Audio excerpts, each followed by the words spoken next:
Опожарени стотина хектари земјоделска површина засејана со пченица и јачмен во Тетовскиот регион за само 10 дена, при што е направена голема материјална штета. Тетовските пожарникари секојдневно интервенираат во гаснење на пожари на отворен простор.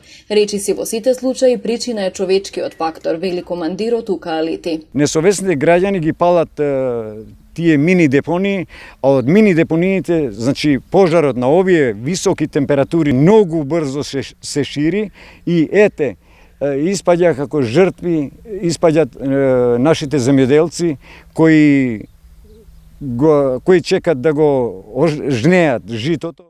Иако кубурат со опрема, Алити вели дека сепак успеваат да ги локализираат и изгаснат пожарите.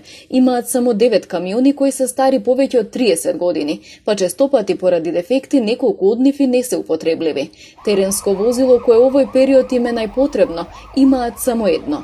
За овие појавени пожари на отворен простор ни треба теренски возила, а тие ги немаме.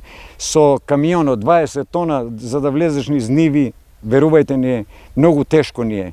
Но, даваме све од себе, ние сме мобилизирани 24 часа, сме во служба на граѓаните. Територијалната противпожарна единица во Тетово е во служба на над 250.000 жители во градот и 5 околни рурални општини. Има 70 вработени, што е двојно помалку од законската регулатива, која предвидува еден пожарникар на 1500 граѓани.